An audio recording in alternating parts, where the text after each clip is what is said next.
Hey everybody, Finity from Reality Skewed Gamers here, and we are here to talk about State of Survival and basics about troops. Now, troops are a key part of State of Survival, especially being a war game, and so it's important that you understand what the troops are and what you can do in order to optimize them. So we're going to go over some basics about them, some information for you to help you along, but first, before we jump into that, let me ask you guys to please take a second, give us a thumbs up, like the video, subscribe to the channel, of course, if you haven't already, because we are trying to come out with more content for you guys on State of Survival, so let us know what you guys think in the comments as well.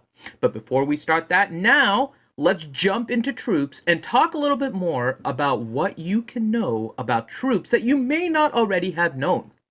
So, basics of the troops. There are three different types of troops that you need to prepare for. The first one is the infantry. They are going to be your melee units that are really going to be your meat shields. They're going to take a brunt of the damage. The next one is going to be the riders. Now, these are vehicled troops basically that are going to be helping out your overall damage. And then the last one is going to be the hunters. Now we're going to break each of these down to give you the general concept behind them, one of the kind of lineups that you can use with these troops, and then we're going to go into more detail by looking in the game. So first, let's talk a little bit more about the infantry. So the infantry, again, are going to be your meat shields in your march. They're the ones that are going to soak up a lot of the damage.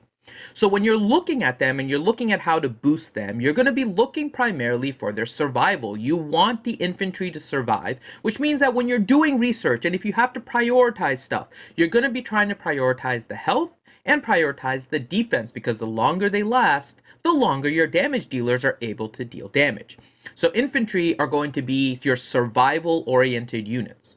They will also be, since they are the front line, the first troops wounded in any battle. So you will see that whenever you do a march and you do an attack, usually it's your infantry that's going to be in your hospital, and it is because of this reason.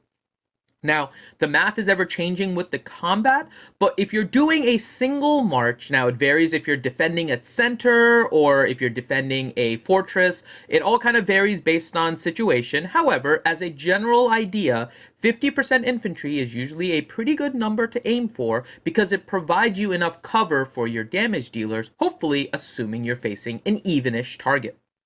Now, where do you get the infantry? The infantry are trained in the barracks. So the barracks are going to be needed as you go through different HQ upgrades as well, but the barracks are going to be where you train your infantry units. The next troop are the riders. Now the riders are vehicled units. They are attackers. They are attackers by nature. However, they are going to be more balanced in stats compared to the hunters. Again, you're going to be looking at a march for about 25% of your march being riders. And again, just because of the way that depends on the situation, of course, but it depends on the lineup. And this is just kind of a very vague rule of thumb. And as you get into more advanced gameplay, you'll be trying to specialize these a little bit more. But keeping around 25% of hunters is usually going to be a fairly easy thing to do. Now, the riders are being trained in the garage. Of course, they're your vehicle attackers, so it kind of makes sense that they're going to be in your garage. And they have two different types of vehicles that they ride, which we talk about, which actually does have an impact on the troops. The last troop kind is the hunter. Now, your hunter is basically your glass cannon. Now, if you're not familiar with what that means, your glass cannon is basically something that can deal a lot of damage, but it's also very squishy. It doesn't really take a hit. That is why it is important that you have really good infantry covering for your glass cannons, your hunters.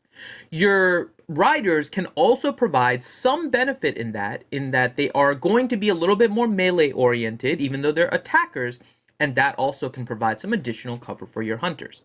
Similarly, if you have 50% infantry, you have 25% riders, that leaves about 25% for your hunters. Now, usually for anything else, like if you're doing a center or a bunker, typically you will up the hunter ratio a little bit, you'll up the infantry, and you'll lower the rider That is usually where you compensate for it. So just kind of keep that in mind as you guys are thinking about different team compositions. Usually you up the hunters a little bit, you up the infantry a lot more, and you'll lower the riders because the infantry will provide more cover, more hunters is going to provide more damage, but riders are going to provide you balance.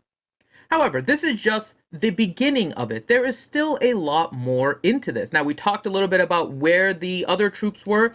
Your hunters are going to be in your last building, which is the range. So again, the barracks is for the infantry, the garage is for the riders, and the range is for the hunters. However, there is more breakdown to be had here. The troops are not quite as simple as just this.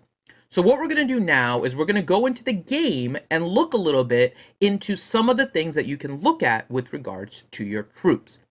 Now, while we're going to have a different video about setting up your formation, if you go to your training camp and you go to your army overview, you will see all of the troops that you have available. Now, there's two numbers here. The number on the left is how many you have in your base, and the number on the right is how many in total you have. So if you have troops out on a march, in a rally, out gathering, whatever it is, that number gets subtracted. So you'll see exactly how these numbers lay out. Additionally, you can see how many wounded you have if you have any in the hospital. So all of those are listed here, and you will be able to see all the different number of troops that you have.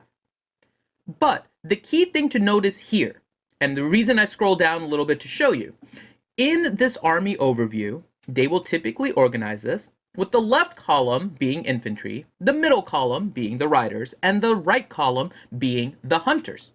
But as you go lower, if you don't have enough of everything, you can see it kind of skews the way that it looks. So how can you identify the infantry versus the riders versus the hunters? Now, there's an easy way to do this, but it does require you to understand some of the symbols.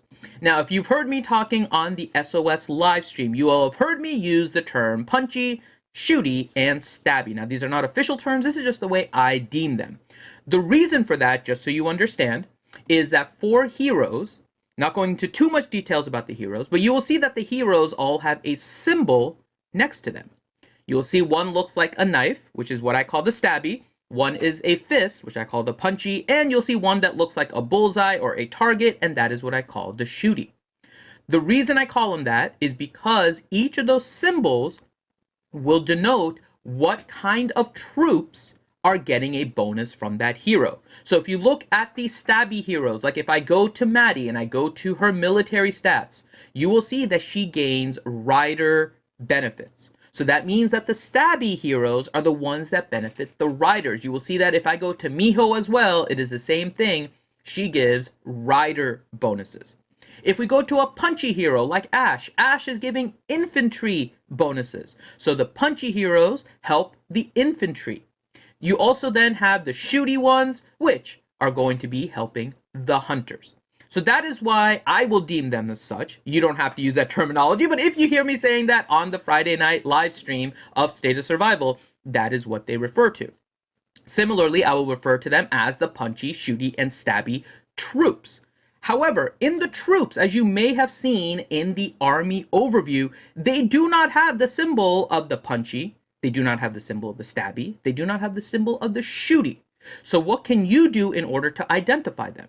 Well, each of the troops, infantry, rider, and hunters, all have two different symbols that will show up in the top left. So let's go into each of them so we can start breaking them down because there is some significance to these troops. So if we go to the barracks, you'll see I'm currently upgrading right now, but the troops that I'm upgrading, one has a shield and the other has a shotgun. So for infantry, the icons that you are looking for are the shield and the shotgun. The shield and the shotgun right up there are the ones that will denote infantry troops. You will not see the shotgun with the hunter. You will not see the shotgun with the rider. The shotgun is going to be a infantry troop. Now, what does that mean? What is the shotgun denote? What does the shield denote? There is actually a mechanic associated with those abilities. And we'll talk about that a little bit at the end about troop compositions, but just to let you know what those are. If I go to my executioner and I look here, you will see that they have the shotgun. And what does shotgun do? Shotguns have an increased defense against riders. So there you go. Shotguns have an increased defense against riders. So that is what the shotgun denotes. Similarly, if we go to a shield, the shields have increased defense versus bows. So now you see, one is against bows, not hunters, but bows. We'll talk about that here in a second. One is against bows. The other is against all riders, right? So you're seeing now kind of what the troop composition is. You can also see by learning what these abilities are, where there may be a gap within the troops, right? So you have increased defense against riders. You have increased defense against bows. But now let's go to hunters. Okay, let's go to hunters and take a look at the hunters. So if we look at the hunters, right? Hunters have two different symbols. The first symbol is the crossbow. The second one is the rifle. So let's look at the bullseye first. The snipers, which are the rifle-looking icons, snipers cause increased damage to riders. They can sometimes bypass infantry to cause damage against riders directly, right? So now you see where the snipers are coming in. They have increased damage against rider. Similarly, though, if we go to the bows, which is what one of the infantry troops has, bows cause increased damage against infantry. So there's your trade-off, right? The infantry don't have any special ability against the snipers, but a couple of them have bows. The ones with the shields can help defend against bows. However, these ones will also do more damage to infantry, right? So now you can see the two symbols for the hunters. We have the bows and we have the snipers or the rifles. We then have the last troop, which is the riders. The riders also have two different symbols. You will see the ATV and the motorcycle. So let's take a look first at our motorcycle. So our bikers, who are on the motorcycle symbol, they cause increased damage against hunters and can sometimes bypass infantry to cause damage to hunters directly, right? So again, no matter what we do for a wall, there's maybe the opportunity for some of these troops to do extra damage. This is also why you want some of the riders in your march. Even though your glass cannons are your hunters and your infantry are your meat shields, you might have asked yourself when I went through the initial description, why do I want riders at all? This is why, because they can bypass the infantry, kill those glass cannons quickly, so they serve a purpose in the march. Additionally now, if we go to the ATV symbols, if we go to the ATVs, they cause increased damage against infantry. So these are kind of your melee attackers that are going to be trying to take out your meat shields. So what does this ultimately mean for all of the troops? Well, what that means is that when you get to the point where you're building a march, even though it might be your first inclination to go heavy and maybe completely with your highest tier troops, there is potentially a benefit to going in with a small number of your lower level troops. Like, for example, if we look at your infantry, you might tend to want to go with the executioner. However, the executioner is just a shotgun and only gets the benefits against riders. So you may want to go in with a small percentage of maulers. And maulers will now provide you extra bonus against bows. So what this means is when you're composing your march, even though we talked about, let's say, a 50% infantry, 25% hunter, and 25% rider, when you're building your troop composition, amongst that 50% of your infantry, maybe 10% of those you're going to want as a lower level march or a lower level tier troop.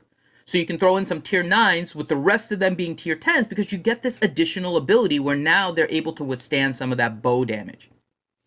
Same thing with hunters, same thing with riders. It may not necessarily be that you just put in all tier 10s. There is a benefit to putting in some of the tier 9s. And as you get into plasmas, that'll also be beneficial. So what does this mean now for what you guys are going to be training? The recommendation we always make is to keep the top 2 tiers of troops at all given time. Don't just focus on the top 1. Don't just focus on tier 10. Try to keep more of the top 1, right? So you'll want more tier 10. I just switched over to tier 10. I unlocked HQ 30. So you'll see that I have less tier 10. That's mainly just because I just got to HQ 30. But in general, you're going to want to increase that tier 10 number, but you don't want to necessarily get rid of the tier 9. So upgrade and keep your top 2 troop units, specifically the top 2 of each of the kinds. So you're going to want a shotgun and a shield.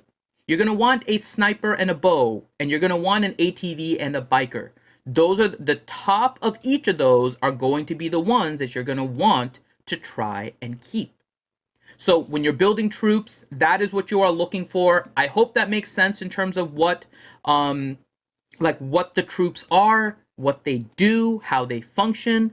As you continue into the game and go into more advanced things, you will see that there is a change a little bit in terms of the compositions, what you're focused on.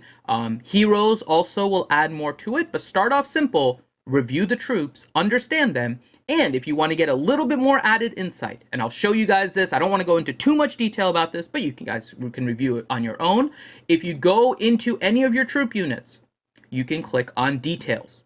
Details will give you not only that shield information like I showed you, but if you scroll down, you will see additional information like their attack, their defense, their lethality, and their battle power. This left side, though, is the main thing: health, attack, defense, lethality. This will give you a good indication as to what the purpose of this character is. So you can see an infantry has high health, high defense, a 9 attack, 9 lethality. Not very high.